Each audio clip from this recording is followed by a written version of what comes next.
Hello आप सबको नमस्ते। मैं हूँ रीना यादव। आप सब बीच में मैं एक नाच गीत लेके आई हूँ। मेरा नाच गीत कैसा लगा आप सब कमेंट में जरूर बताना। अच्छा लगे तो लाइक करना, सब्सक्राइब करना, शेयर करना।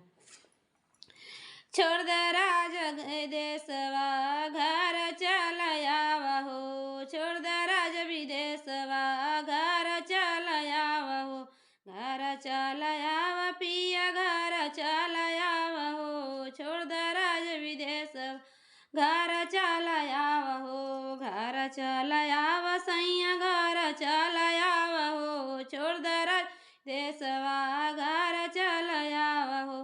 सासू ननद पिया बाड़ी झरहिली हो, बाड़ी झरहिली हो, छोड़ द जगरवा छोड़ द रज विदेशवा घर चल आवहो, छोड़ द विदेशवा घर चल आवहो, घर चल आव पिया घर चल आवहो, छोड़ द रज विदेश घर चल आवहो। टूटही कुची से आंगना बटोरली, टूटही कुचियावा से आंगना बटोरावली, अंगना सफाई राजा भैया गारियावली, अंगना सफाई राजा भैया गारियावली, छोड़ द राज विदेश घर चली आवा चल आवा जी, छोड़ द राज विदेशवा घर चल आवा जी, छोड़ द राज विदेशवा घर चल आवहो।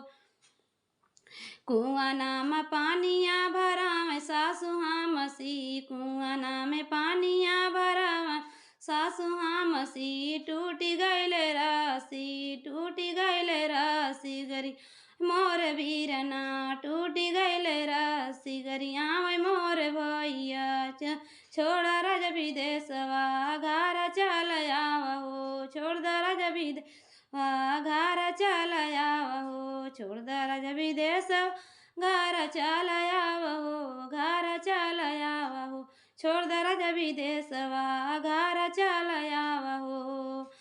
टूटही फूटही करहिया में सब्जी बनवावली, सब्जी बनवावली, गिर गईल सब्जी राज भैया गारियावली, गिर गए सब्जी राजा भैया गारियावली, छोड़ द राज विदेशवा घर चल आवजी, छोड़ द राज विदेश घर चल आवजी।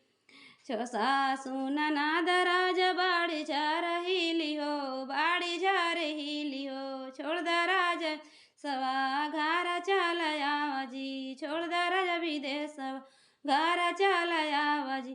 टूटहाई फूटहाई तावना पे रोटी बनवावली, रोटी बनवावली, जारी गईले रोटिया राजा भैया गारियावली, जारी ले रोटिया भाई बीर पिया भैया गारियावली, छोड़ द राज विदेशवा घर चल आवजी, छोड़ द देशवा घर चल आवजी। सासू ननदर बाड़ी